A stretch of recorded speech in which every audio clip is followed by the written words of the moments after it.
হঠাৎ কিসে যেন ধাক্কা লেগে পড়ে গেলাম। আমি মাটি থেকে উঠে দাঁড়ালাম। এবার আমি খেয়াল করে দেখি একটা মেয়ে মাটিতে পড়ে আছে। আমি হাত ধরে টেনে তুলতে হাত বাড়িয়ে দিলাম। ছোট লোকের বাচ্চা, চোখের মাথা খেয়েছিস নাকি? আপনি এসে আমাকে ধাক্কা দিয়েছেন। তাছাড়া আমি এখানে দাঁড়িয়ে খেলা দেখছি। তো কি আছে, তুই আমাকে সাইড দিস না কেন? আমি আপনাকে সাইড দিতে যাব কেন? আমি এক সাইডই তো দাঁড়িয়ে আছি। তোর এত বড় সাহস আমার মুখের উপরে কথা বলিস? তুই জানিস আমি কে? আপনি একটা মেয়ে, এটাই আপনার পরিচয়। চুপ, একদম চুপ। আমার বাবা এই শহরের সবচেয়ে বড় ব্যবসায়ী। ও মা, তাই নাকি? তোকে দেখে মনে হচ্ছে খ্যাত গ্রাম থেকে এসেছিস। পোশাকের কি অবস্থা! জি, আমি গরিব মানুষ। ইস, পোশাকের কি অবস্থা! সর আমার সামনে থেকে। আমি উঠে দাঁড়ালাম। কি শাকচুনি মেয়ে রে বাবা! ওহ সরি, পরিচয় দিতে ভুলে গেছি। আমি হাবিবুর রহমান সাগর। আমি গরিব ঘরের ছেলে। অনেক কষ্ট করে শহরে পড়াশোনার জন্য এসেছি। আজ আমার ক্লাসের প্রথম দিন। এর 1 মাস আগে থেকেই ক্লাস শুরু হয়েছে, কিন্তু বাড়িতে সমস্যার জন্য আসতে পারিনি। ক্লাসের দিকে রওনা দিলাম। ক্লাসে এসে একটা বেঞ্চে বসলাম। তখনই একটা ছেলে এসে বলল, হাই, আমি রাফি। আমি হাবিবুর রহমান। আমি এই গ্রাম থেকে এসেছি। তোমাকে দেখলাম হাবিবার সাথে ঝগড়া করতে। তার মানে ওই মেয়ের নাম হাবিবা, যে আমার সাথে পায়ে পা দিয়ে ঝগড়া শুরু করলো? আমাদের সাথেই পড়ে। আমাদের কলেজের সবচেয়ে অহংকারী মেয়ে। বাবার টাকা আছে বলে কাউকে মানুষ মনে করে না। আমি গরিব বলে আমার কোনো বন্ধু নেই। এতদিন পর তোমাকে পেলাম। রাফি, তুই আমাকে তুই করে বলতে পারিস। কিছুক্ষণ পর স্যার এলো। তোমাকে নতুন মনে হচ্ছে। এতদিন কোথায় ছিলে? জি স্যার, আমার বাড়িতে একটু সমস্যা ছিল, তার জন্য আমি আমার গ্রামে ছিলাম। ঠিক আছে, আর যেন ক্লাস মিস না হওয়া যায়। তা তোমার নাম কি? হাবিবুর রহমান সাগর। সবাই আমাকে সাগর বলেই ডাকে। পড়ায় মন দাও। শেষ করে আমি রাফি ক্যাম্পারে। এই শয়তান ছেলে, তুই আমার নামের নকল করেছিস কেন? দেখেন, আমি আবার কি করেছি? আমার নাম হাবিবা রহমান নদী। হাবিবা, তোর নামের নকল করতে যাবে কেন? তোর তো ওইটাই। তুই চুপ থাক নীলিমা। আচ্ছা, এখন বাড়ি যাবার লেট হয়ে যাচ্ছে। হাবিবা নীলিমা চলে গেল। ধুর, কি একটা ঝামেলা। তুই কোথায় উঠেছিস? আমি একটা পাশের ম্যাচে উঠেছি, আর পার্ট টাইম একটা কাজ জোগাড় করেছি। আসলে আমরা অনেক গরিব। আব্বুর পক্ষে আমার পড়াশোনার খরচ চালানো সম্ভব না। ভালো করছিস। আমি আব্বু চায়ের দোকানে চালাই। ও চলি রে, আমার দুপুরের পর কাজে যেতে হবে। ওকে চল। আমি আর রাফি হাঁটতে হাঁটতে ম্যাচে, আর রাফি বাড়িতে এলাম। ভাইয়া, আপনাদের রান্না করে রান্নাঘরে রাখছি। ভালো করেছেন। ভাইয়েরা কি অফিস থেকে দুপুরে খেতে আসে? হুম, এসে খাওয়া দাওয়া সেরে আবার চলে যাই। আপনি এখন যেতে পারেন। আমি রুমে এসে ফ্রেশ হয়ে নিলাম। তখনই হৃদয় ভাই এলো। সাগর, কি অবস্থা? নতুন কলেজে কেমন লাগছে? অনেক ভালো লাগছে। আচ্ছা চল, এখন দুজন খাওয়া যাক, বাকিরা একটু পরে আসবে। ওকে। আমি আর হৃদয় ভাই খেতে শুরু করলাম। খেতে খেতে রনি ভাই আর নীল ভাই এলো। তোরা দেখছি খেতে বসে গেছিস, আমি তোদের সাথে যোগ দেই। খাওয়া দাওয়া সেরে রেডি হয়ে দোকানে এলাম। সেলসম্যান হিসেবে চাকরি করি। ভালো করে কাজ করবে, কখন কোন খরিদ্দারের সাথে খারাপ ব্যবহার করবে না। আচ্ছা ভাই। যাও কাজে মন দাও, আমি আমার মতো কাজে ব্যস্ত হয়ে গেলাম। ভাই, আমাকে 1 কেজি আটা আর আধা কেজি চিনি দেন। আচ্ছা ভাই, আপনি একটু অপেক্ষা করুন। আমি আটা আর চিনি খরিদ্দারকে দিলাম। ভাই, কত টাকা হয়েছে? বেশি না, মাত্র 60 টাকা হয়েছে। আপনি ক্যাশ কাউন্টারে টাকা দিয়ে দেন। আচ্ছা। কয়েক ঘন্টা কেটে গেল। হঠাৎ দেখলাম হাবিবা দোকানের সামনে দাঁড়িয়ে আছে। আপনি কি নেবেন? আরে তুই, এই সন্তান ছেলে, এদিকে আয়। আমার জন্য একটা আইসক্রিম নিয়ে আয়, লিচি ফ্লেভারের। আচ্ছা, আমি আইসক্রিম নিয়ে এলাম। আপনার আইসক্রিম ধরেন। আমি আইসক্রিম নেবো না। আমি কোন আইসক্রিম নেবো? তাড়াতাড়ি আমার জন্য নিয়ে আয়।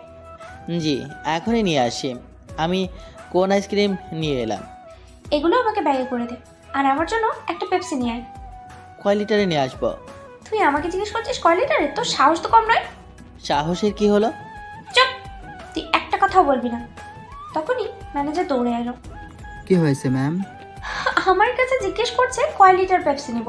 কিছু মনে করবেন না, ও নতুন এসেছে। সাগর, 250 মিলি একটা পেপসি দে। ওকে ভাই, আমি পেপসি দিলাম। হাবিবা বিল পরিশোধ করে চলে গেল। তুমি কিছু মনে করো না, এই মেয়ে এমন বাবার টাকার অহংকার দেখায়। আমাদের প্রতিদিনের কাস্টমার, আমাদের দোকানের সামনে যে বাড়ি দেখা যাচ্ছে ওটা ওদের বাড়ি। তুমি ওর সাথে ভালো ব্যবহার করবে। ওকে ভাই। আমি আমার মতো কাজে ব্যস্ত হয়ে গেলাম। রাতে দোকান থেকে ফিরে এলাম। ছোট ভাই দোকানের সেলসম্যান, কাজ করতে কোনো সমস্যা হচ্ছে না তো?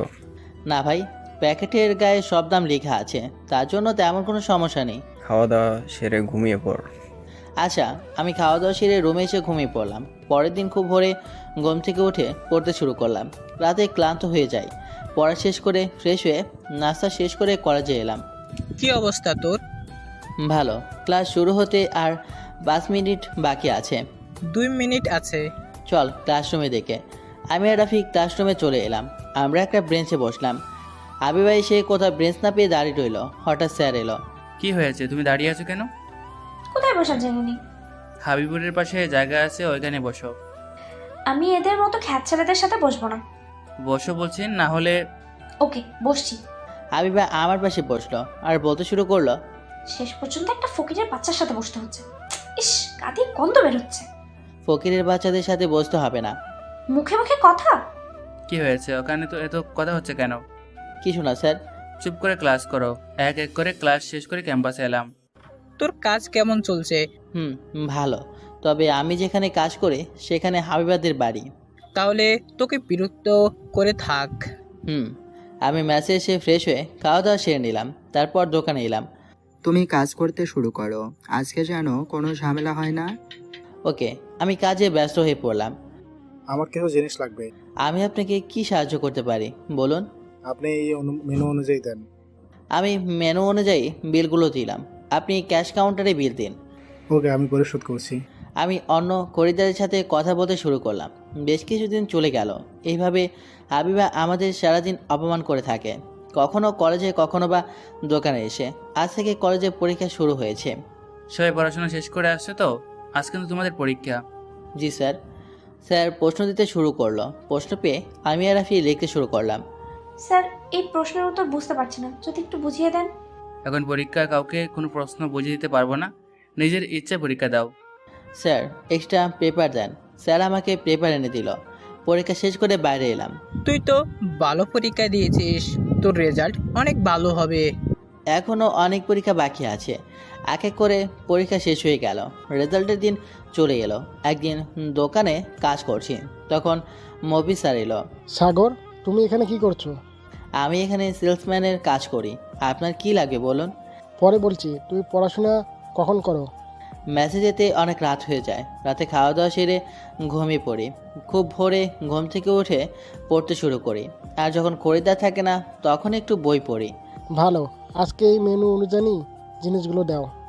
আপনি একটু অপেক্ষা করুন, আমি আপনার জিনিসগুলো দেওয়ার ব্যবস্থা করছি। আমি জিনিসগুলো স্যারকে দিলাম। বিল কোথায় দিব? ক্যাশ কাউন্টারে বিল দিন। স্যার চলে গেল।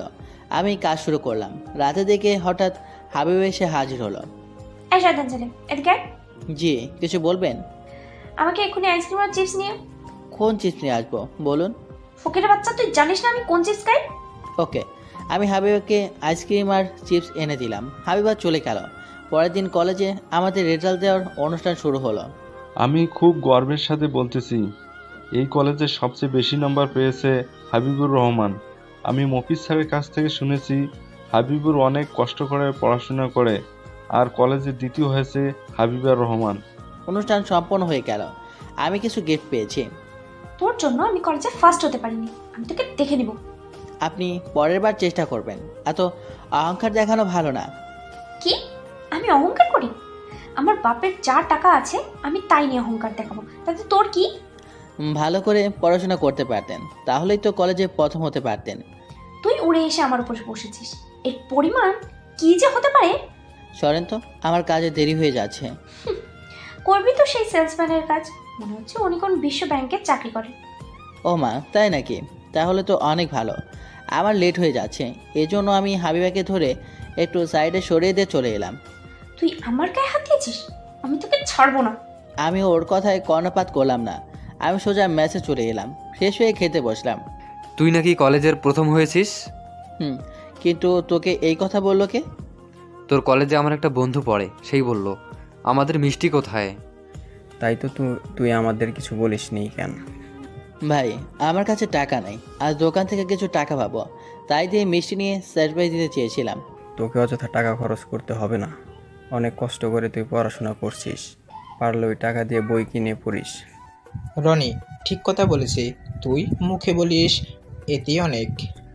আমি তো মজা করছিলাম। আচ্ছা, আমি খাওয়া দাওয়া সেরে রুমে এসে একটু বিশ্রাম নিলাম, তারপর দোকানে এলাম। ভাই আমার এই মেনু অনুযায়ী জিনিসগুলো দেন। আচ্ছা, আমি জিনিসগুলো দিলাম। সন্ধ্যার সময় হাবিবার একটা ভদ্রলোক দোকানে এলো। আমাকে মেনু অনুযায়ী জিনিসগুলো দাও। আপনি একটু অপেক্ষা করুন। কি বললি তুই? আমার আব্বু অপেক্ষা করবে? তুই কিন্তু বেয়াদব হয়ে গেছিস, মানুষের সাথে কেমন আচরণ করতে হয় বলে গেছিস। মেনু দেখে জিনিস দিতে একটু দেরি হবে। ফকিরের বাচ্চার সাথে এরকম আচরণ করতে হয়? চুপ, একদম চুপ। সব কিছু দেওয়া হয়ে গেছে। বাবা তুমি কিছু মনে করো না। আমি কিছু মনে করিনি, খরিদ্দার লক্ষ্মী হয়। আমার বিল কত হয়েছে? স্যার আপনার 10,000 টাকা হয়েছে। এই নাও। কিন্তু এত জিনিস কি করে নিয়ে যাব? আমি দোকান থেকে কাউকে দিয়ে দিচ্ছি। সাগর জিনিসগুলো একটু দিয়ে আয়। আচ্ছা, আমি হাবিবাদের পেছন পেছন ওদের বাড়িতে এলাম। রহিম ভাই এই ছেলের কাছ থেকে নাও। আমার কাছ থেকে জিনিসগুলো নিয়ে রাখলো। আব্বু ওকে কয়েকটা টাকা দিয়ে দাও, ফকির মানুষ। জি, আমার কোনো টাকার দরকার নেই, আমি দোকান থেকে বেতন পাই। তাই বলে হবে না, তুমি টাকা ধরো। আমাকে ছোট করেন, আমি নিতে পারবো না। তখনই আরে সাগর, তুমি এখানে কি করছো? একটু কাজে এসেছিলাম। আমি আর কোনো কথা না বলে চলে এলাম। এবার তুমি ওই ছেলেকে চেনো? আঙ্কেল, সাগর আমাদের সাথে পড়াশোনা করে, কলেজে ফার্স্ট বয়। সাগর অনেক গরিব ঘরের ছেলে, গরিব বলে হাবিবা সব সময় অপমান করে। তুই যদি তার কত বড় সাহস, টাকা না নিয়ে চলে গেল, কলেজে আমার জায়গা নিয়েছে। তুই আমার মেয়ে হয়ে সবার সাথে এমন আচরণ করিস ভাবতে পারছি না। গরিবরা কি মানুষ না? আমি এসে কাজে ব্যস্ত হয়ে পড়লাম। রাতে কাজ শেষ করে বাড়িতে ফিরবো তখন। সাগর তোমার মাসের বেতন নিয়ে যাও। আচ্ছা, আমি বেতন নিয়ে মেসেজ চলে এলাম। এই 2 মাসের বেতন অর্ধেক টাকা বাড়িতে সংসারের খরচের জন্য পাঠিয়ে দিয়েছি। চাষ করে সংসার চলছে না, এদিকে সার কীটনাশকের অনেক দাম। পরের দিন সকালে কলেজের দিকে রওনা দিলাম। হাঁটতে হাঁটতে রাস্তার পাশ দিয়ে যাচ্ছি, তখনই একটা গাড়ি এসে আমাকে ময়লা পানিতে গোসল করে দিল। গাড়িটা দেখে চালাতে পারেন না? তখন এই গাড়ি থেকে হাবিবা বেরিয়ে এলো। আমি গাড়ি দেখেই চালাই। ইস, কি দুর্গন্ধ বের হচ্ছে তোর গা থেকে। তার মানে আপনি আমার গায়ে ইচ্ছে করে ময়লা পানিতে গোসল করিয়েছেন? আমার ইচ্ছে করছে তাই করেছি। দেখলাম একটা খ্যাত ছেলে হাঁটতে হাঁটতে যাচ্ছে, পাশেই ছিল পানি। থাক তুই, আমি চলি। হাবিবা হাঁটতে হাঁটতে গাড়ির দিকে যাচ্ছিল। আমি পা দিয়ে ল্যাং মারলাম। ওরে পড়ে গেলাম। হাবিবা আমাকে ধরলো। আমি আর হাবিবা সেই ময়লা পানিতে পড়ে গেলাম। আমাকে ছাড়েন বলছি। তুই আমাকে ফেলে দিলি কেন? বেশ করেছি, তোকে নিয়ে পড়েছি। ফাজিল মেয়ে, কি করছেন? আমি হাবিবার মুখে কাদা মেরে দিলাম। তবে রে, হাবিবা আমার গায়ে কাদা ছোড়াছুড়ি করতে শুরু করলো। আশেপাশের লোকজন আমাদের এমন অবস্থা দেখে সবাই হাসাহাসি করছে। আমি উঠে দাঁড়ানোর চেষ্টা করলাম, কিন্তু পারলাম না। হাবিবা উঠে দাঁড়িয়ে ঠাস করে পড়ে গেল। শত্রু থেকে একটা ভালো বন্ধু পাওয়া যায়, সেটি বেস্ট ফ্রেন্ড রূপ ধারণ করে। আমি হাসতে হাসতে কাদা পানিতে গড়িয়ে গেলাম। কুত্তা, তুই হাসছিস? আমি এখন কিভাবে কলেজে যাব? আমাকে আবার যাবে, বাড়িতে ফিরে যেতে হবে। আমি আছি মহাবিপদে। এই অবস্থায় রাস্তা দিয়ে হাঁটতে হাঁটতে মেসে গেলে রাস্তার আশেপাশের লোকজন ভূত ভাববে। চুপ করতে। আমি অনেক কষ্ট করে কাদাপানি থেকে উঠে পিছাড়া রাস্তায় দাঁড়ালাম। থাকেন আপনি, আমি চলি। এই না না, আমাকে আগে টেনে তোর বলছি। আমি হাবিবাকে টেনে তুললাম। হাবিবা গাড়িতে উঠে বসলো। আমি হাবিবার গাড়িতে উঠে বসলাম। হাবিবা বলল, এই শয়তান ছেলে, আমার গাড়ি থেকে নেমে যা বলছি। আপনি আমাকে ফেলে দিয়েছেন, আমি এই অবস্থায় ফিরে যেতে পারবো না। তোর জন্য বাড়িতে গিয়ে পরিষ্কার করতে হবে। হাবিবা রাগে গাড়ি চালাতে শুরু করলো। আমি ম্যাচের সামনে নেমে পড়লাম। এবার আপনি যেতে পারেন। আমি তোকে দেখে নেব। হাবিবা চলে গেল। আমি ম্যাচে এসে দরজায় টোকা দিয়ে দাঁড়িয়ে রইলাম। নীল দরজা করলো। ভূত ভূত, হৃদয় ভাইয়া, ম্যাচে ভূত এসেছে। ভূতে আমাকে মেরে ফেললো। নীল, আমি সাগর। হৃদয় ভাইয়া সাগরের মতো কথা বলছে। হৃদয় ভাইয়া তাড়াতাড়ি আসেন। নীল চিল্লাচিল্লির পরে অজ্ঞান হয়ে গেল। নীল, এই নীল, তুই মেঝেতে পড়ে আছিস কেন? অজ্ঞান হয়ে গেছে। হৃদয় ভাই, আমি সাগর। আমি কাদায় পড়ে গিয়েছিলাম। নীল আমাকে দেখে ভূত ভেবে অজ্ঞান হয়ে গেছে। সাগর তাড়াতাড়ি পানি নিয়ে আয়। আমি পানি নিয়ে এসে নীলের চোখে মুখে পানির ঝাপটা দিলাম। নীলের জ্ঞান ফিরল। আমাকে দেখে আবার অবাক হয়ে গেল। ভাই, আমি ফ্রেশ হয়ে আসছি। নীল আবার আমাকে দেখলে জ্ঞান হারাতে পারে। আমি তাড়াতাড়ি ফ্রেশ হয়ে বাইরে এলাম। ততক্ষণে নীলের জ্ঞান ফিরে এসেছে। তোকে দেখে আমি অজ্ঞান হয়ে গেছিলাম। তুই এত কাদা পানিতে ভূতের মতো লাগছিল। আরে বলিস না, তুই হাবিবাকে চিনিস না? হাবিবা আমাকে এই অবস্থা করেছে, আমি ওকে এই অবস্থায় করেছি। ভালো করছিস। এখন নীলকে নিয়ে হুজুরের কাছে গিয়ে একটু ঝাড়ফুঁক দিয়ে নিয়ে আয়। ভাই, তার কোনো দরকার নেই। আচ্ছা। আমি রুমে গিয়ে শুয়ে পড়লাম, কিছুক্ষণের মধ্যেই ঘুমিয়ে পড়লাম। ঘুম থেকে উঠে খাওয়া দাওয়া সেরে রুমে এসে রেডি হয়ে দোকানে এলাম। কি রে, আজ এত তাড়াতাড়ি আসলে যে? ভাই আর বলবেন না, কলেজে যাওয়ার সময় একটা গাড়ি এসে কাদা পানি ছিটিয়ে দিয়েছিল, তাতেই কলেজে যাওয়া বন্ধ হয়ে গেল। ম্যানেজার হি হি করে হেসে দিলেন। আচ্ছা, তোর কাজ কর।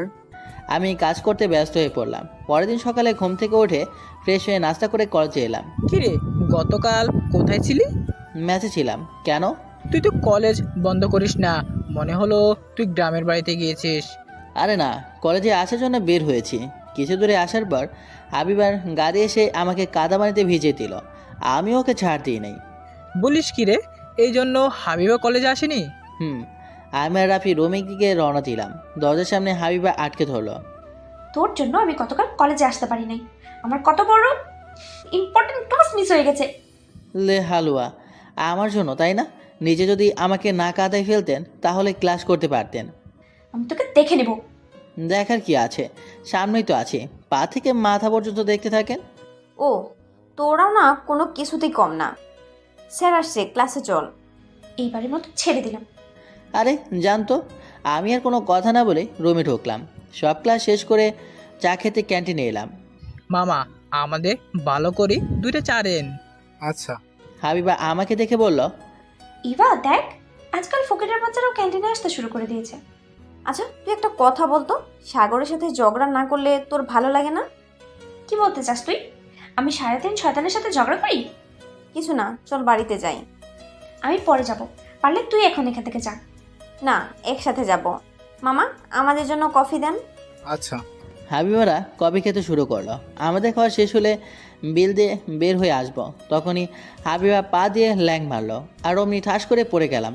পড়ে যাওয়ার ফলে নাক দিয়ে রক্ত বের হতে শুরু করলো। এটা কি হলো সাগর? আমার হাত ধর। আমি রাফির হাত ধরে উঠে দাঁড়ালাম। আমি নাক ধরে আছি, আমি ঠিক আছে। এটা তুই কি করলি? সাগরের নাক দিয়ে রক্ত বের হচ্ছে। আমি বুঝতে পারিনি। তাড়াতাড়ি ডাক্তার কাছে চল, আমি তোকে ডাক্তার কাছে নিয়ে যাচ্ছি। রাফি, ওকে তাড়াতাড়ি আমার গাড়িতে নিয়ে আয়। তার কোনো দরকার নেই, রক্ত বের হওয়া কমছেই না। ইবে আমাকে আর রাফিকে জোর করে গাড়িতে তুলে হাসপাতালে নিয়ে এলো। কিভাবে কি হলো? স্যার, আমি পা পিছলে পড়ে গিয়েছিলাম। নাকের এক্সরে করাতে হবে, নাকের হাড় ভেঙেছে। কি দেখতে হবে? স্যার, কত টাকা দিতে হবে? এটি প্রাইভেট হসপিটাল, একটু খরচ বেশি। ওষুধ দিয়ে শুধু 2000 টাকা পড়বে। আমি এখন এত টাকা কোথায় পাবো? তুই চুপচাপ বসে থাক, আমি দেখছি। এবার ক্যাশ কাউন্টারে বিল পরিশোধ করলো। এক্সরে করে ডাক্তার বলল, তোমার নাকের হাড় ভেঙেছে, 1 মাস ধরে মাথা নিচু করে বসা যাবে না। নাকের ব্যান্ডেজ করে দিচ্ছি। আচ্ছা। রাফি আর ইবা আমাকে মেসেজ দিয়ে গেল। তোর এই অবস্থা কি করে হলো? পা পিছলে পড়ে গিয়েছিলাম, তার ফলে নাকের হাড় ভেঙে গেছে। দেখে শুনে চলবি তো, এখন বুঝতে পারছিস না? রাতে এমন ব্যথা আর মুখ ফুলবে তখন বুঝবি। এখন কি করব ভাবছি। রুমে এসে ফ্রেশ হয়ে খাওয়া দাওয়া সেরে রুমে এসে রেডি হয়ে দোকানে এলাম। তোর এই অবস্থা কেন? আর তুই কাজে না আসতে পারতিস? পা পিছলে পড়ে গিয়েছিলাম, কাজ না করলে খাবো কি করে? নিচু হয়ে কাজ করার দরকার নেই, উঁচু হয়ে কাজ করবি। আচ্ছা। রাতের বেলা কাজ শেষ করে আস্তে আস্তে প্রচুর পরিমাণে জ্বর চলে আসলো। আমি রুমে এসে শুয়ে পড়লাম। সাগর, তুই এত কাঁপছিস কেন? কই দেখি তোর গায়ে হাত দিয়ে। নীল আমার গায়ে হাত দিয়ে দেখে প্রচুর পরিমাণে জ্বর চলে এসেছে। সাগর, তোর তো গায়ে অনেক জ্বর। সামান্য জ্বর এসেছে, একটু পর ঠিক হয়ে যাবে। তুই খাওয়া দাওয়া সেরে ওষুধ খেয়ে নে, তাড়াতাড়ি সুস্থ হয়ে যাবি। আচ্ছা। আমি খাওয়া দাওয়া সেরে ওষুধ খেয়ে ঘুমিয়ে পড়লাম। মাঝরাতে প্রচুর পরিমাণে জ্বর চলে আসলো। আমি অনেক কষ্ট করে বিছানা থেকে উঠে বাথরুমে গিয়ে মাথায় পানি ঢালতে শুরু করলাম। হঠাৎ বাথরুমে জ্ঞান হারিয়ে পড়ে গেলাম। সকালে ঘুম থেকে উঠে দেখি বড় ভাইয়েরা পাশে বসে আছে। তুই একা একা উঠে বাথরুমে গিয়ে মাথায় পানি দিতে গেলি কেন? তুই একটু আমাকে ডাকবি? আমি ভোরে ঘুম থেকে উঠে বাথরুমে গিয়ে দেখি তুই বেহুশ হয়ে পড়ে আছিস। তুই ঘুমিয়েছিলি বলে আমি তোকে ডাকি নাই। নাস্তা শেষ করে ওষুধ খেয়ে নিস। ঠিক আছে, আমি ফ্রেশ হয়ে নাস্তা করে নিলাম, তারপর ওষুধ খেয়ে নিলাম, একটু সুস্থ অনুভব করলাম, তাই রেডি হয়ে কলেজে এলাম। এখন তোর অবস্থা কেমন? একটু ভালো আছি। কি দরকার ছিল কলেজে আসার? আজ কলেজে না আসলেও পারতি। রুমে একা থাকলে বোরিং লাগে, চল রুমে যাই। চল। আমি আর রাফি ক্লাসরুমে এলাম। ইবা আমাকে দেখে এগিয়ে এলো। সাগর, তুই এখন কেমন আছিস? একটু ভালো, ধন্যবাদ তোকে। সমস্যা নেই। আমি আর রাফি একটা বেঞ্চে বসলাম। কিছুক্ষণ পর ক্লাসরুমে স্যার এলো। সাগর, তোমার নাকে ব্যান্ডেজ কেন? পা পিছলে পড়ে গিয়েছিলাম, এর ফলে নাকের হাড়টা ভেঙে গেছে। সত্যি করে বলো, তুমি পা পিছলে পড়ে যাওনি তো? বুঝলাম না স্যার। প্রিন্সিপাল স্যার একটু পরে আসবে হাবিবার বিচার করতে। কেন স্যার? তোমার নামে অভিযোগ আছে, তুমি ইচ্ছে করে সাগরকে ফেলে দিয়েছো। কিন্তু আমি তো কোনো অভিযোগ দেইনি। ক্যান্টিনে স্যার ছিল, তোমরা খেয়াল করো নাই। হঠাৎ প্রিন্সিপাল স্যার রুমে এলো, সাথে হাবিবার আম্বু। আমি ভাবতে পারছি না তুই এমন কাজ করবি। এখন আমরা আপনার মেয়েকে 1 মাসের জন্য বরখাস্ত করতে চাই। প্লিজ স্যার, আমাকে বরখাস্ত করবেন না। 1.5 মাস পরে ফাইনাল পরীক্ষা। তোমার আব্বুর সাথে কথা বলা হয়ে গেছে, আমি কিছু করতে পারবো না। স্যার, ওনাকে একটা সুযোগ দেন। আমি চাই না আমার জন্য কেউ কলেজ থেকে 1 মাসের জন্য বরখাস্ত হোক। দেখেছি তোমার নাম এখনো সুপারিশ করেছে। প্লিজ স্যার, আপনি একটু চেষ্টা করুন। তুই যাকে আঘাত করছিস সে তোকে বাঁচানোর চেষ্টা করছে। আচ্ছা ঠিক আছে হাবিবা, তোমার নামে আর কোনো অভিযোগ যেন না আসে। ওকে। ক্লাস শেষ করে ক্যাম্পাসে এসে আমি আর রাফি একটা বেঞ্চে বসে আড্ডা দিচ্ছি। সাগর, তোর সাথে হাবিবা কথা বলতে চাই। কেন, কি কথা বলতে চাই? সরি, আমি ইচ্ছা করে ফেলে দিইনি। আচ্ছা, আমি কিছু মনে করি নাই। আমি তো গরিব মানুষ, গরিবদের কখনো আঘাত লাগে না। আমি আবারও সরি বলছি। আমরা কি বন্ধু হতে পারি? আপনি গরিবদের সাথে মজা করছেন। সাগর, আমরা সবাই মিলে বন্ধু হতে চাই। সাগর রাজি হয়ে যায়। এমনিতে আমরা সবাই তো ক্লাসমেট। আচ্ছা, আমরা আজ থেকে ফ্রেন্ড। তুই আমাকে আপনি করে বলবি না। তোর ফোন নাম্বার দিয়ে আমার কাছে। আমার কোনো ফোন নেই, একটা ফোন ছিল বাড়িতে রেখে এসেছি, সামনের মাসে ফোন কিনবো। ওকে। ছুরি রে, আমার দেরি হয়ে যাচ্ছে, ম্যাসে ফিরে কাজে যেতে হবে। আমি তোকে বাড়িতে নামিয়ে দেবো, তুই আমার সাথে চল। তার কোনো প্রয়োজন নেই। হাবিবা আর ইবা কোনো কথা না শুনে আমাকে জোর করে গাড়িতে তুলে ম্যাচের সামনে নামিয়ে দিয়ে চলে গেল। আমি বুঝতে পারছি না হাবিবা এর মধ্যে ভালো হয়ে গেল কি করে। আমি রুমে এসে ফ্রেশ হয়ে দুপুরে খাওয়া দাওয়া সেরে ওষুধ খেয়ে নিলাম, তারপরে বিশ্রাম নিয়ে রেডি হয়ে দোকানে এলাম। এখন কেমন আছিস? গতকালের চেয়ে ভালো আছি। আমি দোকানের ভিতর ঢুকে কাজ করতে শুরু করলাম। ভাই, আমাকে 2 কেজি চিনি দেন আর কফি দেন 200 গ্রামের। আচ্ছা, আমি চিনি আর কফি এনে খরিদ্দারে দিলাম। বিল কোথায় দিব? ক্যাশ কাউন্টারে বিল পরিশোধ করুন। সন্ধ্যার দিকে দোকানে হাবিবা এলো। সাগর, আমাকে আইসক্রিম দে তো। আচ্ছা, আমি এখনই নিয়ে আসি। আর কিছু লাগবে তোর? আমার কিছু লাগবে না। হাবিবা চলে যাওয়ার পর ম্যানেজার আমার কাছে এলো। ম্যানেজার ভাই আমার কাছে বলল, কি রে, তোর সাথে হাবিবা ভালো ব্যবহার করছে, কারণ কি? ভাই, আমরা একসাথে পড়াশোনা করি, আমার নাকের অবস্থা হাবিবাই করেছে। এইবার বুঝলাম তোর সাথে ভালো আচরণ করার কারণ। ঠিকমতো কাজ করতে থাক। আমি আমার মতো কাজে ব্যস্ত হয়ে গেলাম। রাতে ম্যাচে ফিরে এলাম। সাগর, আন্টি ফোন করেছিল, তোর সাথে কিছু কথা বলবে। ও, এই নে ফোন, কথা বল। আমি নীলের কাছ থেকে ফোন নিয়ে বাড়িতে ফোন দিলাম। কেমন আছিস? অনেক ভালো আছি, কিন্তু কি জন্য ফোন করেছিলে? তোর তো খোঁজ খবর পাওয়া যায় না। একটা ফোন ছিল, সেটা বাড়িতে রেখে চলে গেছিস। সমস্যা নেই, আমি একটা ফোন কিনে নিব। এইবার মাঠ থেকে কিছু টাকা উপার্জন হয়েছে, তোর আব্বু বলছিল একটা ফোন কিনে দিবে। এখন দেওয়ার দরকার নেই। তখনই আব্বু কথা বলতে শুরু করলো। আমি কিছু জানি না, আমি কিছুদিন পর কিছু টাকা পাঠিয়ে দিব, আর তুই দোকানের বেতনের টাকা মিলে একটা ভালো ফোন কিনিস। আচ্ছা, এখন রাখি। পারলে একটু বাড়িতে থেকে ঘুরে যাস। আমি ফোন রেখে দিলাম। তারপর খাওয়া দাওয়া সেরে ঘুমিয়ে পড়লাম। ভোরে ঘুম থেকে উঠে ফ্রেশ হয়ে পড়তে শুরু করলাম। পড়া শেষ করে নাস্তা করে কলেজে এলাম। আজ একটু খুশি খুশি লাগছে। আগামীকাল বেতনের টাকা দিয়ে একটা ফোন কিনবো। সে তো ভালো। এর মধ্যে এবার হাবিব এসে হাজির হলো। কি খবর তোদের? আমরা ভালো আছি, চল সবাই ক্লাসরুমে যাওয়া যাক। তারপর আমরা সবাই মিলে ক্লাস করে যার যার গন্তব্যে পৌঁছে গেলাম। পরের দিন সকালে কলেজে এলাম। ইবা আমাকে একটু সাহায্য করবে? কি সাহায্য লাগবে তোর? আসলে আমি একটা ফোন কিনবো, আমি তেমন ফোন সম্পর্কে বুঝি না, তুই যদি একটু সাহায্য করতিস। ওকে, চল। ও হ্যাঁ, এই ধর তোর টাকা। এটা কিসের টাকা? আমার চিকিৎসার পেছনে যে টাকা খরচ হয়েছিল সেই টাকা। এটা দেওয়া লাগবে না, আমরা তো বন্ধু, তাই না? কিন্তু কোনো কিন্তু না, চল তোর জন্য ফোন কিনতে চাই। আমরা 4 জন মিলে এক মোবাইল শপে। মামা, একটা মোবাইল দেখান। ঠিক আছে, কেমন দামের মধ্যে ফোন লাগবে? 5,000 টাকার মধ্যে দেখান। এত কম দামের ফোন আমাদের দোকানে নেই, সব 10,000-এর অধিক রয়েছে। তাহলে আমাদের কিছু করার নেই, সাগর চল অন্য দোকানে দেখি। মামা, আপনি মোবাইল দেখান, আমরা মোবাইল নেব। কিন্তু আমার কাছে এত টাকার ফোনের বাজেট নেই। 10,000 টাকা চলে গেলে আমাকে 10 দিন না খেয়ে থাকতে হবে। তোর কাছ থেকে আমি টাকা চেয়েছি? ওরা একটা ফোন পছন্দ করলো, আমি অর্ধেক টাকা দিয়ে দিলাম, আর বাকি অর্ধেক হাবিবা দিল। এত চিন্তা ভাবনা বন্ধ কর, এই বাড়িতে ফিরে যেতে হবে। আমি আমার পকেট থেকে সিম কার্ড বের করে মোবাইলে লাগালাম। দে, তোর ফেসবুক সাইন ইন করে দে, আরও কিছু সেট করে দে। আচ্ছা, আমি হাবিবার কাছে ফোন দিলাম, হাবিবা সব কিছু সেট করে দিল। এটা আমার নাম্বার, সেভ করে দিয়েছি। তারপরে আমরা আড্ডা দিতে দিতে ফিরে এলাম। আমি মেসে এসে বাড়িতে ফোন দিলাম। ফোন কিনেছিস? তুমি এই নাম্বারে আজ থেকে ফোন দেবে, এইটা আমার নাম্বার। ঠিক আছে, আমি ফোন রেখে দিলাম। গোসল করে খাওয়া দাওয়া সেরে কিছুক্ষণ বিশ্রাম নিয়ে রেডি হয়ে দোকানে এলাম। এইভাবে কেটে গেল অনেক দিন। এখন আর হাবিবা আমার সাথে খারাপ ব্যবহার করে না। মাঝে মাঝে আমরা 4 জন মিলে কোথাও আড্ডা দিতে যাই। হাবিবার সাথে ফোনে কথা বলা শুরু হয়, কখনো ফেসবুকে, আবার কখনো কলের মাধ্যমে কথা হতে থাকে। হঠাৎ একদিন হাবিবা আমাকে প্রপোজ করে বসলো। এটা অসম্ভব, তোর সাথে আমার যায় না, তুই আমার চেয়ে অনেক ভালো কাউকে পাবে। প্লিজ আমাকে ফিরিয়ে দিস না। আমি জানি তুই গরিব, কিন্তু তুইও তো মানুষ। আমি তোর কাছে অনেক আশা নিয়ে এসেছি। তা হয় না, আমি শুধুমাত্র একটা ভালো বন্ধু। আমি কিছু জানি না, তুই আমাকে ভালোবাসবি এটাই জানি।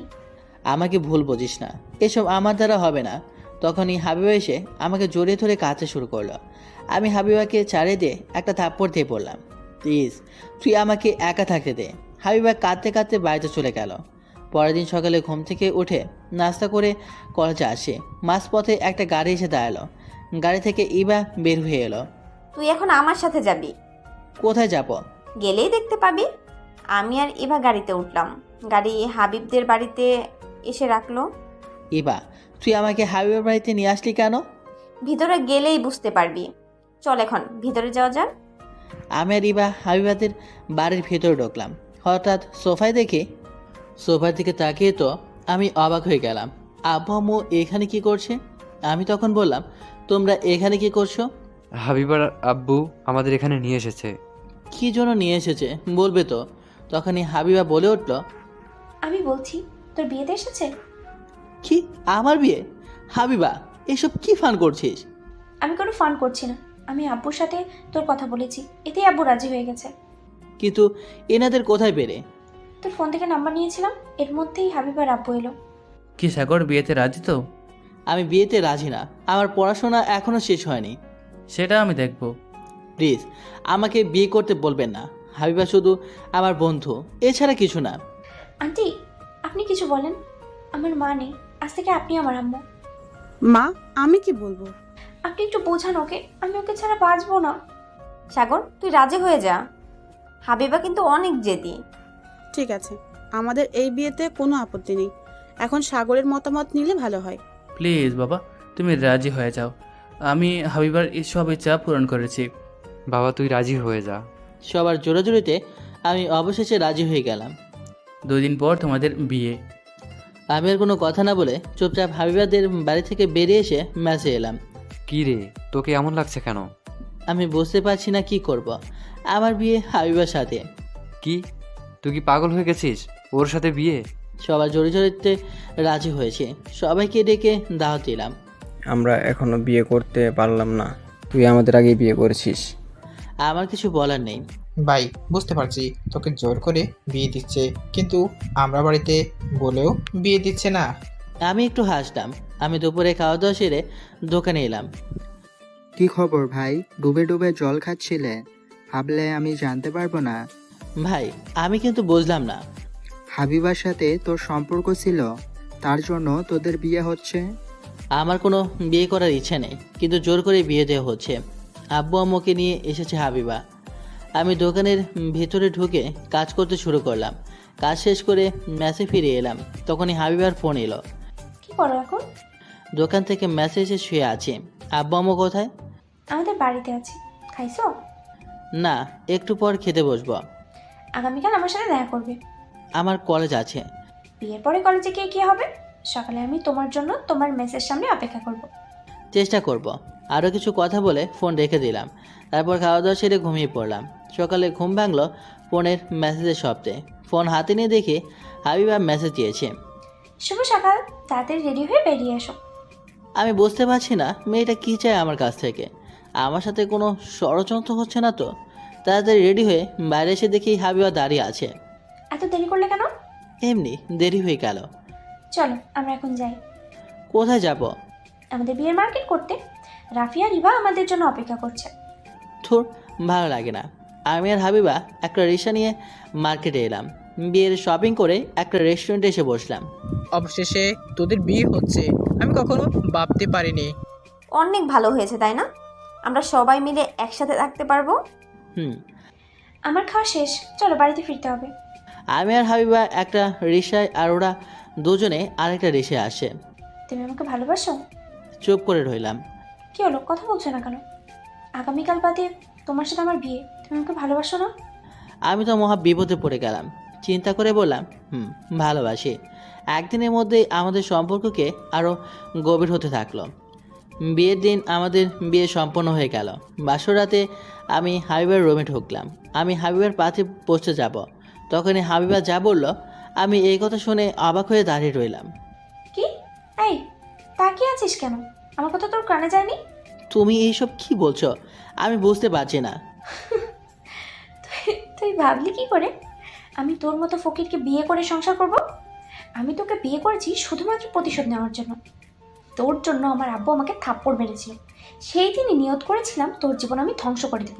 তাই বলে বিয়ে করে প্রতিশোধ নেবে? আজ থেকে তুই আমার কথা মতো উঠবি আর বসবি। আমি তোকে তিলে তিলে জীবন ধ্বংস করে দেবো তোর। চুপ, তুই আর একটা কথা বলবি না। আমি জানতাম তুই কিছু একটা করবি। আমি কখনো ভাবিনি যে এটা এইভাবে করবি। যা, আমার ঘুম লাগছে, তুই মেঝেতে বিছানা করো, ঘুমিয়ে পড়। আমি এত সুন্দর বিছানা থাকতে মেঝেতে ঘুমাতে পারবো না। পারলে তুই নিচে ঘুমা। কি বললি তুই? আমি নিচে ঘুমাবো? আমার বাড়িতে আমাকেই বলছিস নিচে ঘুমাতে?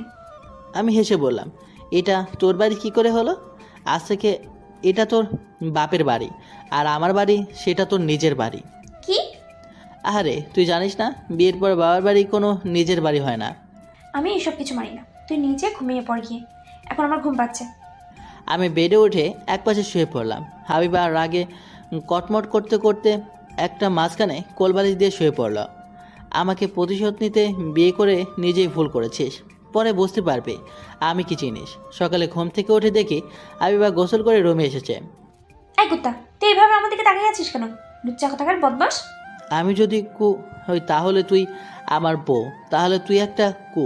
রাতে আমাদের মাঝে কিছুই হয়নি, কিন্তু তুই গোসল করছিস কেন? চুপ! সকালবেলা গোসল না করে সবাই সন্দেহ করবে। আর শোন, আমাদের মাঝে বর বউয়ের সম্পর্ক নেই, এটা যেন কেউ না জানতে পারে। আমি কিছু না বলে চুপচাপ বেড থেকে উঠে ফ্রেশ হয়ে নিলাম। কাজের লোক এসে নাস্তা করতে ডাকলো। আমরা বাড়িতে ফিরে যাচ্ছি। আমি যাব না, তোমরা আমাকে রেখে যাও। আজ থেকে তুমি এখানে থাকবে, আমার সাথে ব্যবসা দেখাশোনা করবে। কিন্তু আমার পড়াশোনার কি হবে? বেআইর সাথে কথা হয়েছে, পড়াশোনার পাশাপাশি ব্যবসা দেখাশোনা করবি। কোনো কিন্তু না, আপু তো বলেছে পড়াশোনা করতে। আমরা বিকেলের দিকে বাড়িতে রওনা দিব। আমিও তোমাদের সাথে যাব। নতুন বউ বাড়িতে যাবে না, তাই কখনো হয়? আমি হাবিবাকে চোখ টিপ দিলাম। আচ্ছা, তোমরা সবাই বিকেলের দিকে রওনা দাও। লোকজনের কি বলবে মেয়েকে শ্বশুর বাড়িতে নিয়ে গেল না? কিন্তু আব্বু। কোনো কিন্তু নেই, এখন থেকে রেডি হয়ে নাও, আমি সব ব্যবস্থা করে দিচ্ছি। আপনাকে কিছুর ব্যবস্থা করতে হবে না। ঠিক আছে। আমি মনে মনে বললাম, বুঝবে এবার কত ধানে কত চাল। বিকেলের দিকে সবাই মিলে বাস স্ট্যান্ডে এলাম। তুই আমাকে কোথায় নিয়ে এসেছিস? আমরা বাসায় যাব। হ্যাঁ, আমরা বাসে যাব। তোর বাপের মতো তোর বরের টাকা নেই। আমি বাসে যেতে পারবো না, আমি আব্বুকে ফোন দিয়ে গাড়ি পাঠিয়ে দিতে বলেছি। তোর বরের যতটুকু সামর্থ্য আছে আমি তাই করছি। বাসে ওঠ বলছি, বাস ছেড়ে দেওয়ার সময় হয়ে গেছে। আমি যাব না। চুপ করে থাকবে, কোনো আওয়াজ করলে লাথি দিয়ে ফেলে দেব। আমি জানালায় বসবো। আমি হাবিবাকে জানালা সিট ছেড়ে দিলাম। হাবিবা চুপচাপ বসে রইল। বাদ ছেড়ে দিল। হাবিবা কিছুক্ষণের মধ্যেই ঘুমিয়ে পড়ল আমার কাঁধে। পরের দিন ভোরে বাস এসে পৌঁছালো। হাবিবা ওঠ, আমরা চলে এসেছি। আমরা সবাই বাস থেকে নেমে পড়লাম। বাহ, অনেক সুন্দর গ্রাম। আম্মু, আমাদের এখান থেকে বাড়ি যেতে কতক্ষণ লাগবে? 5 মিনিট হাঁটলেই আমাদের বাড়ি চলে আসবে। আচ্ছা। সবাই মিলে হাঁটতে হাঁটতে বাড়িতে এলাম। এটা আমাদের বৌমা, আমার খুব পছন্দ হয়েছে। আয় ভাবি, আমি আপনার একমাত্র ননদ। আমি হলাম নিধি। সবাই মিলে হাবিবাকে রুমে নিয়ে গেল। আমার বউ এসেছে শুনে পাড়ার লোকজন বউ দেখতে এলো। হাবিবা, তোকে সবাই দেখতে এসেছে, একটু বাইরে চল। কি আছে আমার দেখার? তোদের গ্রামের বাসার কি কোনো কাজ নেই? গ্রামে নতুন বিয়ে হলে সবাই নতুন বউ দেখতে আসে। ওকে, যাচ্ছি। হাবিবাকে নিধি বাইরে নিয়ে এলো। আমি চুপচাপ বসে আছি। হাবিবা সবার সাথে হেসে হেসে কথা বলছে, মনে হচ্ছে সবাইকে আপন করে নিয়েছে। বিকেলের দিকে নিধি আমার কাছে এলো। ভাইয়া, ভাবি বলছিল আমাদের গ্রাম একটু ঘুরতে চায়। তো আমি কি করব? আমি ভাবিকে নিয়ে যাব। আমি আর আমার বান্ধবীরা সাথে থাকবে। নিয়ে যা, কিন্তু তোর ভাবির সাথে কোনো ফাজলামি করবি না, ওকে খেয়াল রাখবি। ওরা সবাই ঘুরতে চলে গেল। আমি আমার কিছু বন্ধুদের সাথে দেখা করতে এলাম। কিরে, তোর অবস্থা কি? ভালো। তুই আমাদের সবার আগে বিয়ে করতে পারলি। ইচ্ছে করলো তাই বিয়ে করে ফেললাম। তোরাও তো বিয়েটা সেরে ফেলতে পারিস। ভাবি এখন কোথায়? গ্রামে ঘুরতে গেছে। চল আমরা সবাই মিলে একসাথে ঘুরে আসি। আচ্ছা চল। আমরা সবাই মিলে আড্ডা দিতে দিতে গ্রাম করতে বের হলাম। কিছু দূরে যাওয়ার পর হাবিবার সাথে দেখা। নিধি, তোমার ভাইয়াকে বলো আমি নৌকায় চড়বো। আমি শুনছি তুমি একা একা যাবে কেন? আমরা সবাই মিলে নৌকা চালাবো। আমরা সবাই মিলে নৌকা চালালাম। তারপর সন্ধ্যার সময় বাড়িতে চলে আসলাম। বাড়ি আসার সময় মাঝপথে খেজুরের গাছ পড়ল। নিধি, তোরা ভাবিকে নিয়ে বাড়ি যা, আমরা একটু পর আসছি। তোমরা কি করবে? খেজুরের রস নিয়ে বাড়িতে যাব। তাড়াতাড়ি করে বাড়িতে যা, রাত হয়ে এসেছে। তাছাড়া প্রচুর ঠান্ডা পড়ছে।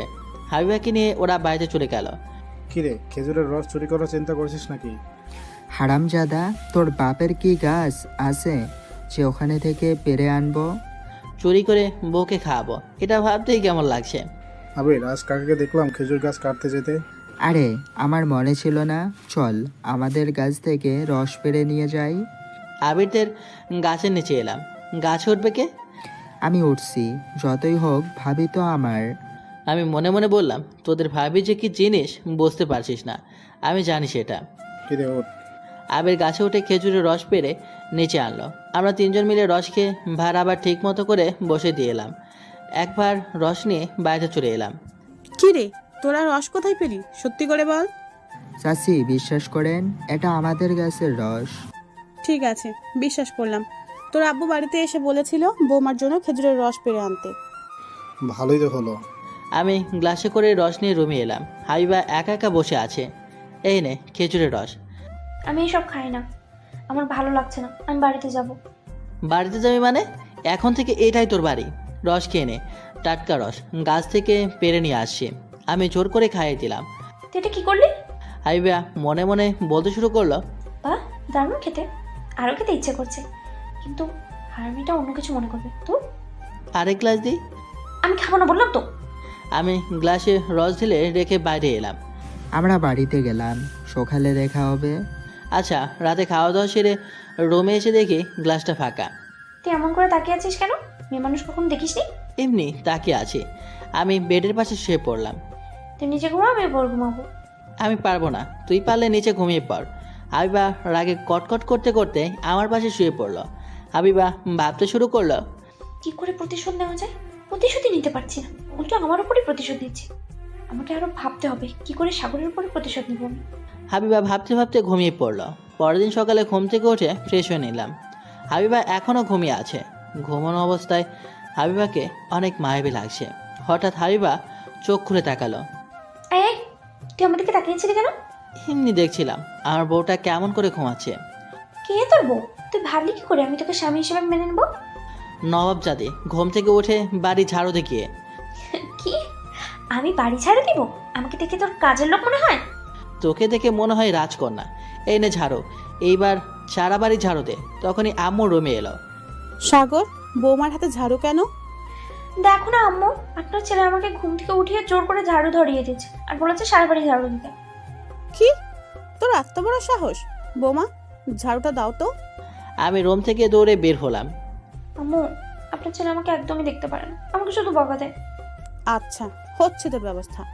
তুমি বেড থেকে উঠে হাত মুখ ধুয়ে নাও, তোমার নাস্তা দিচ্ছি। আচ্ছা। ভাবি, ঢাকা দেখতে কেমন? অনেক বড় বড় দালান কোঠা, তুমি আমার সাথে যাবে। এই তো সুযোগ, এই সুযোগ হাতছাড়া করা যাবে। আমি তোমাকে এখানে অনেক ভালো স্কুলে ভর্তি করিয়ে দেবো। ভাইয়া রাজি হবে না। তোমার ভাইয়াকে রাজি করানোর দায়িত্ব আমার উপরে। আম্মু, আমি নিধিকে নিয়ে যেতে চাই। তাই বলে কি হয় মা? আমি এসব কিছু জানি না, আমি নিধিকে নিয়ে যাব, তার কিছুদিন পরে তোমাদের এখান থেকে নিয়ে যাব। তাহলে অনেক ভালো হবে।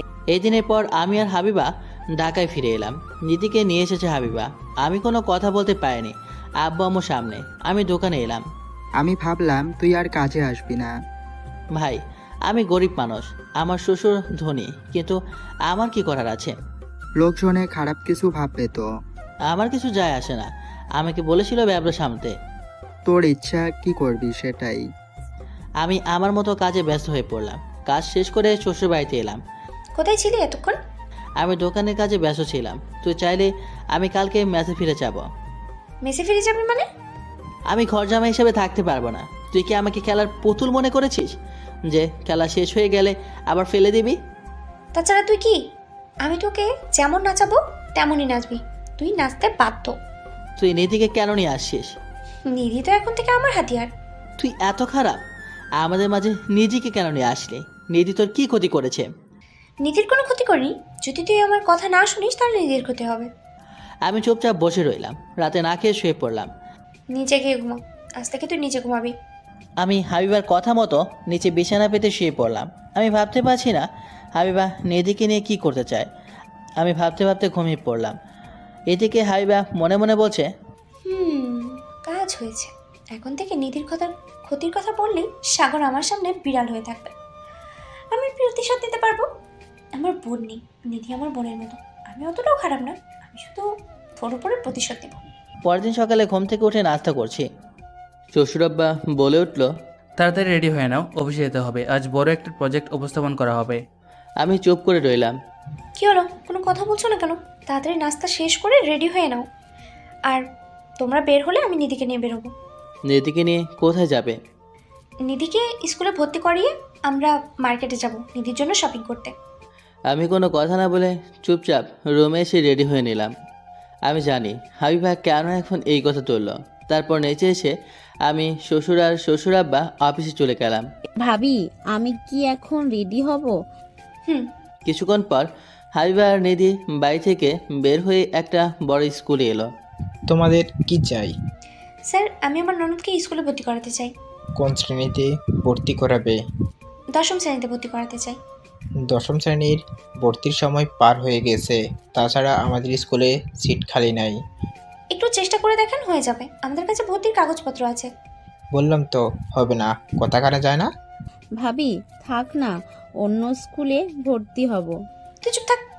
স্যার, আপনি আমাকে চেনেন না? আমি কে? কে তুমি? তোমাকে চিনতে হবে। আমার আব্বু রহমান সাহেব। আমি চাইলে কি করতে পারি জানেন? আমার আব্বুর টাকায় স্কুল চলে। সরি মা, তোমাকে আমি চিনতে পারিনি। তোমার আব্বু আমাদের স্কুলে অনেক অনুদান প্রদান করে। রহমান সাহেব আমাকে ফোন দিয়ে বলেছিল তার মেয়ে ননদকে ভর্তি করাবে। আমাদের একটাই সিট ছিল। আমি চিনতে না পেরে এমন করছি। তুমি তোমার আব্বুকে কিছু বলো না। আমি কিছু বলবো না, নিধিকে শুধু ভর্তি করে নেন। আচ্ছা, পেপারগুলো দাও। কিছুক্ষণের মধ্যেই ভর্তির কাজ মিটিয়ে হাইবা আর নিধি মার্কেটে এলো। এদিকে আমি অফিসে এলাম। সবাই শোনো, আজ থেকে আমার জামাই আমার সাথে অফিস দেখাশোনা করবে। সপ্তাহে 3 দিন অফিস করবে আর বাকি 4 দিন অফিসে আসবে না। পড়াশোনার জন্য কলেজে যাবে।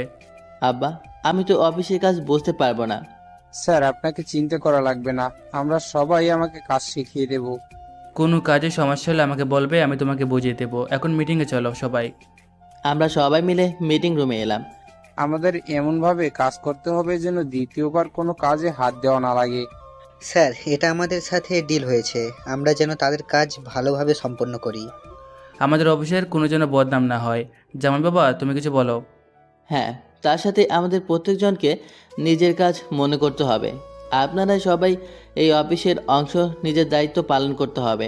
কাজের ভুল হলে কোম্পানির নয়, নিজেদের গায়ে লাগবে। বাহ স্যার, সুন্দর বক্তব্য। আমরা আপনার সাথে একমত। ঠিক বলছো তুমি। আমি চাই তুমি এই নতুন প্রজেক্টের দায়িত্ব নাও। কিন্তু আমি তো নতুন, আমি কি পারবো? স্যার, আপনি পারবেন, আমরা আপনার সাথে আছি। আমি তো আছি, কোনো ভয় নেই। তুমি এই পেপারে সাইন করো। আচ্ছা, আমি সাইন করে দিলাম। প্রজেক্টের দায়িত্বে নিয়োজিত হয়ে মিটিং শেষ করে বাইরে এলাম। স্যার আসুন, আমি আপনার রুম দেখিয়ে দিই। ওকে, চলুন।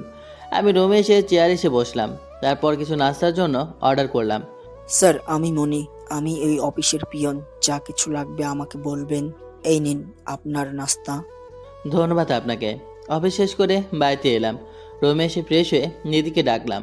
ভাইয়া কি বলবি তোর কোনো সমস্যা হচ্ছে না তো? সমস্যা হলে আমি তোকে গ্রামে রেখে আসবো। না, আমার কোনো সমস্যা হচ্ছে না।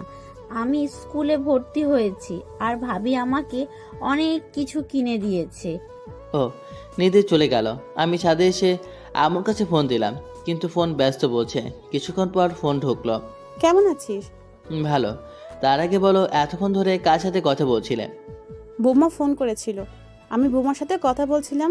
নিধিকে ভালো একটা স্কুলে ভর্তি করিয়েছে, এইসব। আমার শরীর কেমন আছে খোঁজ নিচ্ছিল। ও আচ্ছা, তাহলে রাখছি। আমি ফোন কেটে দিলাম। তারপর ভাবতে শুরু করলাম, হাবিবা নিজে থেকেই আমার কাছে ফোন দিয়েছে। আমার তো বিশ্বাসই হয় না। হাবিবা সবাইকে দেখতে পায়, কিন্তু আমাকেই সহ্য করতে পারে না। রাতের খাওয়া দাওয়া সেরে রুমে এসে বেডে শুয়ে পড়লাম।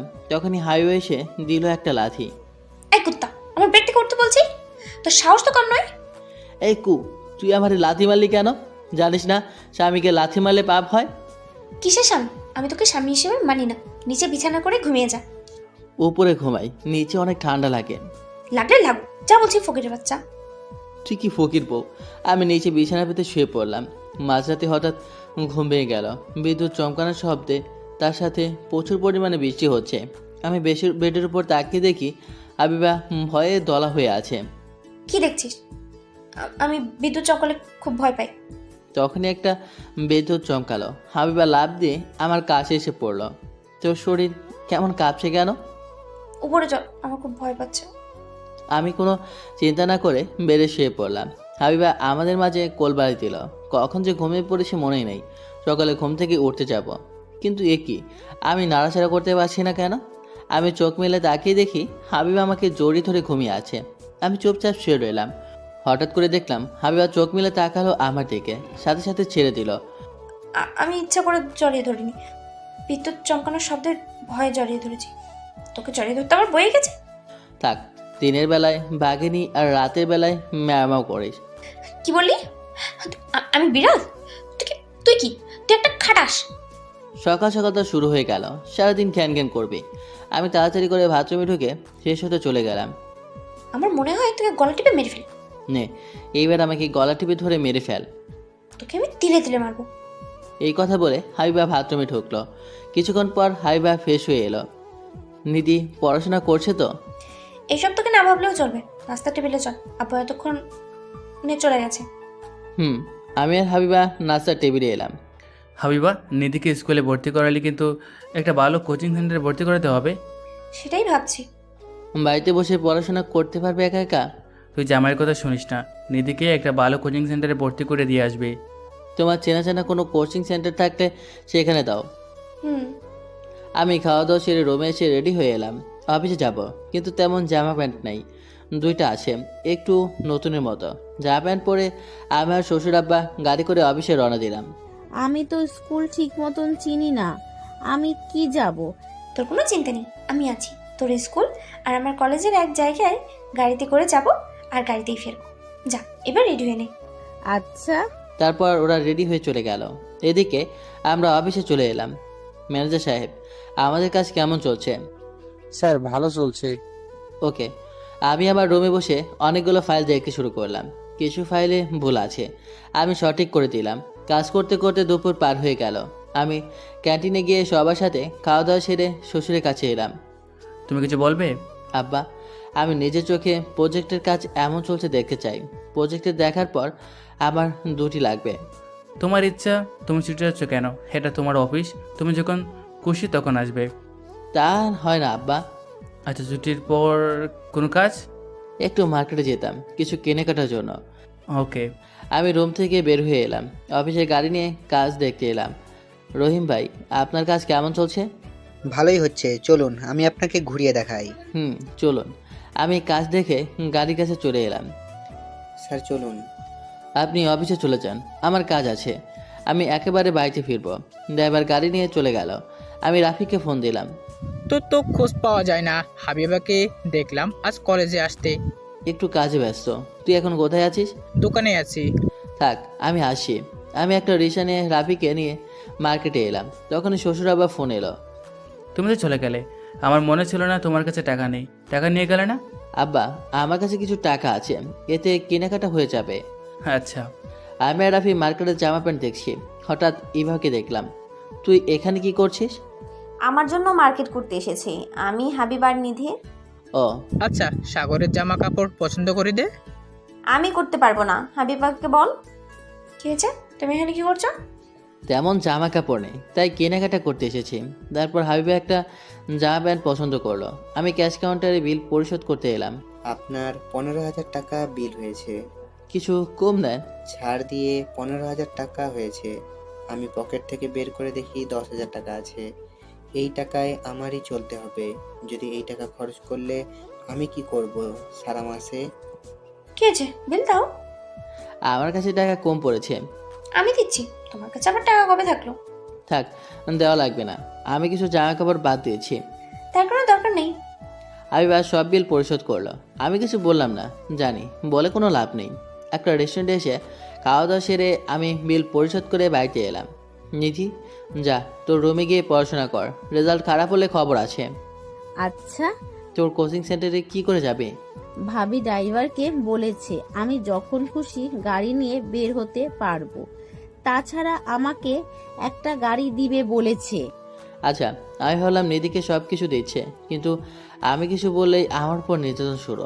হাবিবা হঠাৎই সে আমাকে বলল, এতে চল সবাই, তোর জন্য অপেক্ষা। খেয়ে আমাকে উদ্ধার। যা, আমি আসি। আমি খাবার টেবিলে এলাম, একটা চেয়ার টেবিলে টেনে বসলাম। কাল আমাদের অফিসে এই প্রজেক্ট নিয়ে কিছু উপস্থাপন করতে হবে। আচ্ছা। কি হলো? তুমি কি ভাবছো? কই কিছু না। আমি খাওয়া দাওয়া সেরে রুমে না গিয়ে সোজা ছাদে এলাম। ছাদে এসে একটা চেয়ারে বসে রাস্তার কোলাহল দেখছি। মানুষ ছুটে চলে এক জায়গায় থেকে অন্য জায়গায়। অনেক রাত পর্যন্ত ছাদে বসে রইলাম। ছাদ থেকে নেমে রুমে এসে দেখি রুমের ভিতর দরজা লাগানো। আমি দরজায় ধাক্কা দিলাম বেশ কিছুক্ষণ ধরে, কিন্তু হাবিবা দরজা খোলো না। আমি ফোন দিলাম। কি হয়েছে? তুই দরজা ধাক্কা দিচ্ছিস কেন? আর এত রাতে আমার ফোন দিয়েছিস কেন? আমি রুমের ভিতর যাব, আমার ঘুম পাচ্ছে। যেখানে ছিলি সেখানে ঘুমাকি, আমি দরজা খুলবো না। তুই যদি আরেকবার বিরক্ত করিস তোর খবর আছে। কিন্তু আমি কোথায় ঘুমাবো? হাবিবা কিছু না বলে রাগে ফোন কেটে দিল। আমি নিচে এসে সবাই শুয়ে পড়লাম। প্রচুর ঠান্ডা পড়েছে, আমার কাছে কিছুই নেই। আমি ঘুমিয়ে পড়লাম। সকালে ঘুম ভাঙলো শ্বশুর আব্বা ডাকে। তুমি এখানে ঘুমিয়ে আছো কেন? আসলে আব্বা, রাতের বেলায় পানি খেতে এসেছিলাম, সবাই বসে পানি খাচ্ছিলাম, হঠাৎ ঘুমিয়ে পড়েছি।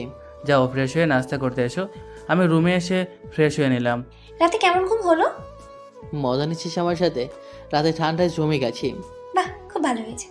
গরিবের শীত বলে কিছু নেই, দেখিস না এত শীতেও তারা রাস্তায় ঘুমিয়ে পড়ে। আমি গরিব, এটাই আমার পরিচয়। শোন, মানুষের টাকা থাকলে কিন্তু সুখী হয় না। আমি সুখ টাকা দিয়ে কিনবো, আমার বাপের টাকা আছে। এত অহংকারী হওয়া ভালো না। টাকা তোমার আব্বুর আছে, কিন্তু তোমার বরের ততটুকু সামর্থ্য নেই। তুই আমার কিসের স্বামী? আমি তোকে মানি না। আমি যা বলবো তুই করবি, থাকিস তো ঘর জামাই। আমি কিছু না বলে নাস্তা টেবিলে এলাম। এইভাবে কেটে গেল কয়েক মাস। হাবিবার জন্মদিন চলে এলো, সারা বাড়ি সাজানো হলো। কিরে, আর কত সাজাবি? দেখা যাক বাড়ি কত দূর সাজানো যায়। এইদিকে একটু ফুল দিয়ে সাজালে অনেক সুন্দর লাগে। আচ্ছা, আমি আর রাফি ফুল সাজানো শেষ করলাম। রাতের দিকে হাবিবা কেক কাটলো। আব্বু হা করো। আমাকে কেন? জামাইকে আগে দে। তুমি খাও। তারপর হাবিবা তার আব্বুকে খাইয়ে দিল। হাবিবা এক এক করে সবাইকে খাইয়ে দিল, কিন্তু আমাকে দিল না। আমি কিছু মনে করিনি। এটা কি হলো? তোকে কেক দিল না? আরে, আমি কেক খাই না, এই জন্য আমাকে খেতে দেয়নি। তুমি আত্মীয় স্বজনদের খাওয়ার দিকে একটু খেয়াল রাখো। আচ্ছা, আমি লোকজনকে খাইয়ে দিলাম। বাড়ি শেষ করে আমি খেতে বসলাম। ভাইয়া, ভাবি তোকে ডাকছে। তোর ভাবি কোথায় আছে? ছাদে আছে। আচ্ছা তুই যা, আমি একটু পরে যাচ্ছি। আমি খাওয়া দাওয়া সেরে ছাদে এলাম। আসছে এখন। এই কুত্তা, তোকে কখন আসতে বলেছি? আমার ক্ষুধা লেগেছিল, তাই খেতে বসেছিলাম। ফকিরা তো এমন ভালো ভালো খাবার চোখে দেখে না, দেখলেই খেতে চায়। এই নে, এটা খা। কি এটা? বিয়ার খেতে অনেক ভালো লাগে, এটা তুই কখনো চোখে দেখিস নাই? আমি এসব খাবো না। হাবিবা আমাকে জোর করে ধরে অর্ধেক খাইয়ে দিল। খেতে ভালো না? আমি কোনদিন খাইনি, একটু খেয়ে দেখি। হাবিবা অর্ধেক খেয়ে নিল। আমি নেশায় আসক্ত হয়ে পড়লাম। নেশার করে বলতে শুরু করলাম, তুমি আমাকে এমন কষ্ট দাও কেন? তোমাকে কষ্ট দিতে আমার খুব ভালো লাগে, তুমি আমাকে কোলে নিয়ে চাঁদ দেখাবে। আমি হাবিবাকে কোলে তুলে চাঁদ দেখে রুমে এলাম। চলো না, আমরা স্বামী স্ত্রী হয়ে যাই। আমি হাবিবাকে জড়িয়ে ধরে আছি। যা দুষ্ট, তোমার মুখে দেখি কিছুই আটকে না। আমি লাইট নিভিয়ে দিলাম। সকালে ঘুম থেকে উঠে চিল্লাচিল্লির জন্য ঘুম ভাঙলো। তার বাচ্চা, তুই আমার সাথে কি করেছিস? সকালে ঘুম থেকে উঠে দেখি আমার গায়ে কিচ্ছু নেই, শেষ পর্যন্ত তুই আমাকে। রাতে কি হয়েছে আমার মনে নেই। আমার গায়ে কাপড় কোথায় গেল? আমি জানি না, আমার বিশ্বাস হচ্ছে না। তুই রাতের বেলা যদি আমাকে জোর করে মদ না খাওয়াতি তাহলে এমন হতো না। আমি কি জানতাম তুই আমার এত বড় একটা সর্বনাশ করবি? আমি তোর কি ক্ষতি করেছি? আমি তোর স্বামী। এই কথা বলায় হাইবা এসে আমাকে ঠাস করে থাপ্পড় মারতে শুরু করলো। আমি আজকেই ডাক্তারের কাছে গিয়ে কথা বলবো। আমি তোর মতো অমানুষের বাচ্চা চাই না। প্লিজ কিছু করিস না। তুই যা বলবি আমি তাই শুনবো। এক্ষুনি তুই আমার বাড়ি থেকে বের হয়ে যা, আমায় মুক্তি দে। আমি রুম থেকে বের হয়ে এলাম। আসার সময় দরজায় শ্বশুর আব্বার সাথে দেখা। আমি কারো কথা কানে না দিয়ে নিধিকে নিয়ে বাড়ি থেকে বের হয়ে এলাম। ভাইয়া, কি হয়েছে? তুই আমাকে এভাবে নিয়ে আসলি কেন? আমি ঘর জামাই হিসেবে থাকতে পারবো না। তুই চুপচাপ আমার সাথে চল। শহরে অনেক খোঁজাখুঁজি করে একটা বাসা পেলাম। তারপর আব্বু আমাকে বাড়ি থেকে আসতে বললাম। কিছুদিনের মধ্যেই একটা ভালো চাকরি জোগাড় করে নিলাম। এর মধ্যে শ্বশুর অনেক অনুরোধ করেছে বাড়িতে ফিরতে, কিন্তু আমি আর ফিরবো না। এইদিকে কিছুদিন পর হাবিবা ডাক্তারের কাছে এলো। পরীক্ষা নিরীক্ষা করে বুঝতে পারছি আপনি মা হতে চলেছেন। আমি এই বাচ্চা নেব না। আপনি 3 মাস পর আমাদের কাছে আসেন, তখন আমরা বাচ্চা নষ্ট করব। ওকে। 3 মাস হয়ে গেল, আমি কোনোদিন হাবিবার খোঁজ নিইনি। হাবিবার সাথে আব্বু আমার সাথে কথা হয়। বাচ্চা নষ্ট করার সময় চলে এলো। তুই এটা কি করতে চাইছিস? আমি কি করছি বল? আঙ্কেল বলল তুই নাকি বাচ্চা নষ্ট করতে চাস। দেখ, সাগরের সাথে মিটিয়ে নে। না, আমি বাচ্চা নষ্ট করবো না। দেখ না, আমার দুষ্টু বাবুটা আমাকে লাথি মারছে, রাতে আমাকে জ্বালাতে থাকে। ও মা, তাই নাকি? ভালো করেছিস। বাচ্চা নষ্ট করলে কিন্তু আল্লাহ তোকে ক্ষমা করবে না। আমি নিজেকে সব কাজের মধ্যে ডুবিয়ে রাখি। অনেক কষ্টের পর একটা ভালো চাকরি জোগাড় করা কম সহজ উপায় না। তাতে খাবার টেবিলে বসে আছি। অনেকদিন হলো বোমার সাথে রাগারাগি করছিস, এখন মিটমাট করে নিলে হয়। দেখা আম্মু, হাবিবার কথা আমার সামনে বলবে না। তুই তো কিছু বলিস নাই। কি হয়েছে তোদের দুজনের মধ্যে? আমাদের কেউ ওই বাড়িতে যেতে দিস না। ভাই জানিস, আমার না একটা ভাইপো হবে। তো আমি কি করব? সারাদিন কাজ শেষে বাড়িতে এসেও শান্তি নেই। বোমাকে একটুও দেখে আসি আমরা। খবরদার, ওই বাড়িতে যাবে না। আমি ভাত না খেয়ে উঠে চলে এলাম রুমে। আমি হাবিবাকে ভালোবাসি, কিন্তু তার অহংকারের জন্য আমি বলতে চাই না যে মা তার নিজের বাচ্চাকে নষ্ট করার কথা বলে, তাকে আমি সহ্য করতে পারি না। তখনই রাফির ফোন এলো। কিরে, কেমন আছিস? এই তো ভালো আছি। তোদের খবর কি? চলছে কোনো রকম। পরীক্ষায় সবাই এসে গিয়েছে।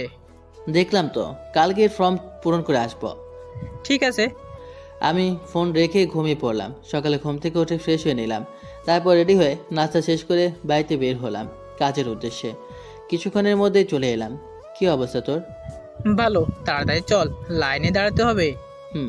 তখনই হাবিবার ইভা এসে হাজির হলো। আমি ওখান থেকে সোজা চলে এলাম। ইভা অনেকবার ডেকেছিল, কিন্তু আমি উত্তর দিইনি। কিরে, তুই এমন করে চলে আসলি কেন? এমনি, আমার ভালো লাগছিল না। আমি অহংকারীদের সহ্য করতে পারি না। জানি না তোদের দুইজনের কবে মিল হবে। আমি পরীক্ষার পেপার জমা দিয়ে চলে এলাম বাড়িতে। দুপুরে খাওয়া দাওয়া সেরে নিলাম। এবার রুমে এসে শুয়ে পড়লাম। হঠাৎ ফোনটা বেজে উঠল। তাকিয়ে দেখি ইভা ফোন দিয়েছে। তুই তখন এমন করে চলে গেলি কেন? আমার ইচ্ছে হয়েছে তাই। তুই আজ সন্ধ্যায় আমার সাথে দেখা কর। আমার সময় নেই। আমি কিচ্ছু জানতে চাই না। আমি বলছি তুই আমার সাথে দেখা করবি, এটাই ফাইনাল। ইভা ফোন কেটে দিল। আমার এইসব কিছু ভালো লাগছে না। সন্ধ্যায় ঘুম থেকে উঠে ফ্রেশ হয়ে ইভার সাথে দেখা করতে এলাম। তোদের মধ্যে কি হয়েছে আমাকে একটু খুলে বল তো শুনি। আমাদের মধ্যে কি হবে? কিছুই হয়নি। ফাজলামি করিস না। তুই বাড়ি থেকে চলে গেলি কেন? হাবিবের সাথে ভালো সম্পর্ক ছিল তোর।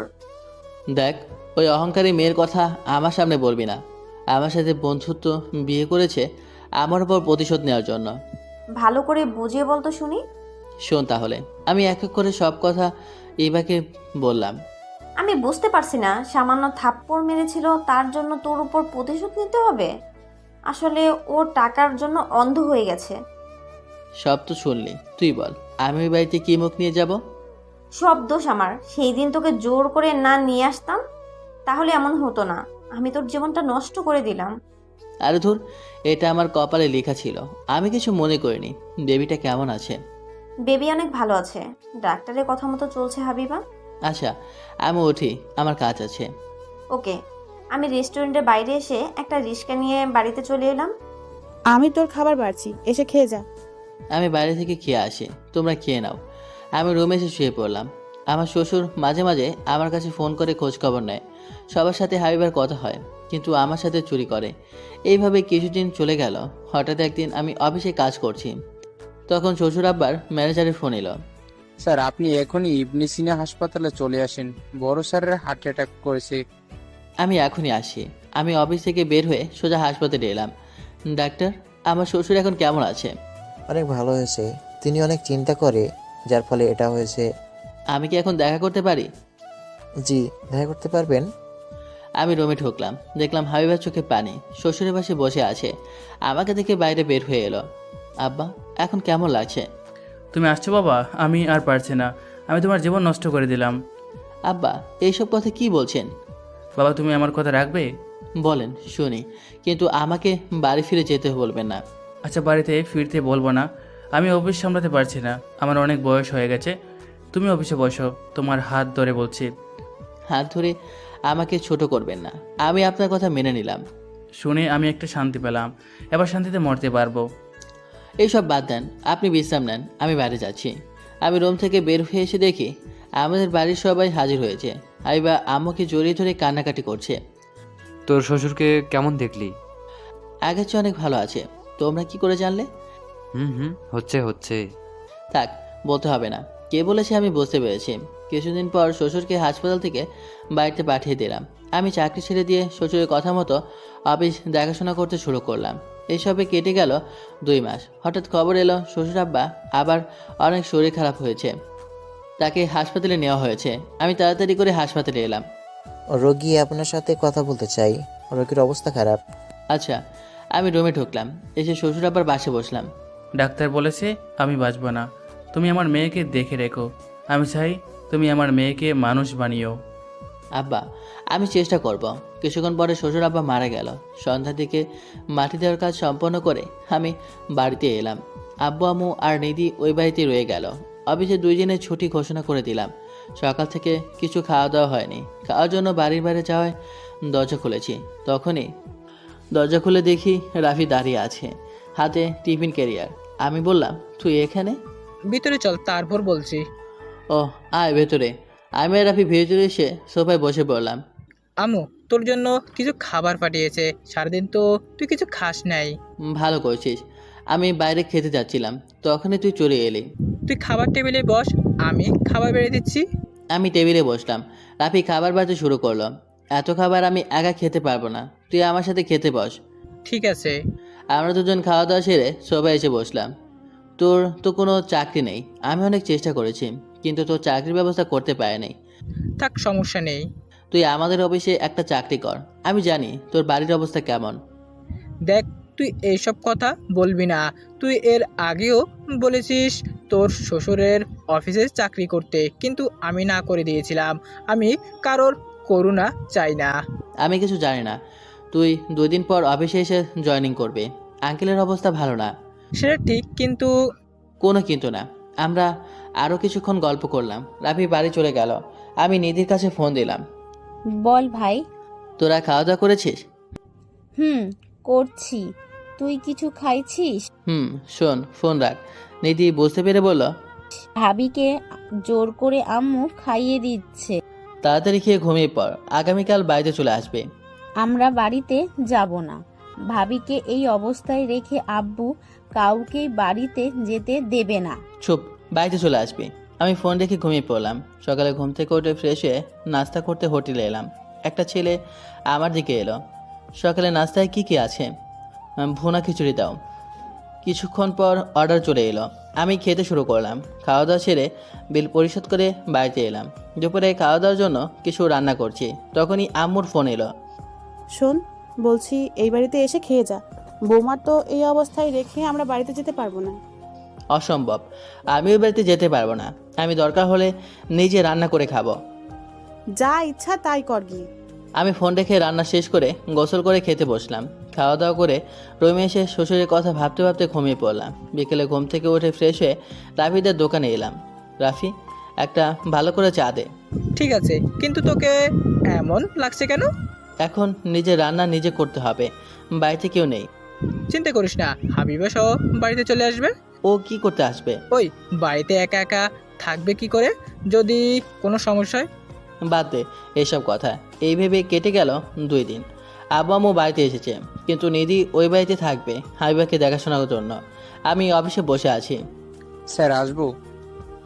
বলুন। স্যার ম্যাম ফোন করে বললেন তার 2 লাখ টাকা দরকার। ফোন করে বলুন টাকা দেওয়া যাবে না। তাছাড়া টাকা দিয়ে কি করবে? সেটা আমি কি করে জানবো? আমি যেটা বললাম আপনি সেটাই করবেন। আমি আমার মতো করে কাজে ব্যস্ত হয়ে গেলাম। এদিকে হাবিবাদের উকিল দেখা করতে এলো। আঙ্কেল, আপনি কিছু বলবেন? তোমার বাবা সম্পত্তির দলিল করে গেছেন। নিশ্চয়ই আমার নাম করে গেছে। তোমার নামে করে যান নাই। কি? তাহলে কার নামে গেছে? তোমার স্বামীর নামে করে গেছেন। তুমি অফিস থেকে প্রতি মাসে 10,000 টাকা নিতে পারবে না, এর বেশি নয়। 10,000 টাকায় আমার কিছু হবে না। আব্বু শেষ পর্যন্ত সম্পত্তি আমার নামে না করে বদমাসটা নামে করে গেছে। হাবিবা কান্নাকাটি শুরু করলো। আমার কিছু করার নেই, তোমার আব্বু এই দলিল করে গেছে। আমি এখন চলি। আপনি এমন কাঁদছেন কেন? আব্বু আমাকে পথে নামিয়ে দিয়ে গেছে। এখন তোমার ভাইয়ের টাকায় চলতে হবে। তাতে কোনো সমস্যা নেই, ওটা তো আপনার টাকা। জানি তো, 2 লক্ষ টাকা চেয়েছিলাম ম্যানেজারের কাছে, কিন্তু তোমার ভাইয়া না করে দিয়েছে। ভাইয়াটা অনেক জেদি, আপনি ভাইয়াকে বললেই টাকা দিয়ে দিবে। আমি তোমার ভাইয়ের সাথে কথা বলবো না, তুমি পড়তে যাও, আমি একটু একা থাকবো। এভাবে কেটে গেল অনেক দিন। হাবিবা বাচ্চা হওয়ার সময় হয়ে এলো। হাবিবাকে হাসপাতালে নেওয়া হয়েছে। আম্মু আমাকে ফোন করে বলল, তুই একটু হাসপাতালে তাড়াতাড়ি চলে আয়, বৌমাকে হাসপাতালে নেওয়া হয়েছে। আমি যেতে পারবো না, আমার অফিসে অনেক কাজ আছে। আমি ফোন রেখে দিলাম। পিয়নকে ডাকলাম। স্যার আমাকে কি জন্য ডেকেছেন? রাফিকে এখনই আমার রুমে আসতে বলো। পিয়ন চলে গেল। কিছুক্ষণের মধ্যে রাফি এলো। হ্যাঁ বল। তুই আমার গাড়ি নিয়ে সোজা হাসপাতালে চলে যা। হাবিবাকে হাসপাতালে নেওয়া হয়েছে। তুই যাবি না? দেখ এখনো লেগে আছিস না? আমার কাজ আছে, তুই তাড়াতাড়ি যা। এই কিছু টাকা নিয়ে যা। রাফি চলে গেল। আমি কাজ বন্ধ করে চুপচাপ বসে রইলাম। হাবিবাকে দেখতে যেতে ইচ্ছে করছে। আমার বাচ্চা কেমন হয়েছে দেখতে। এর মধ্যে রাফি হাসপাতালে এসে শুনলো হাবিবার ছেলে হয়েছে। আপু আমাকে ফোন দিল। তোর ছেলে হয়েছে? ভালো।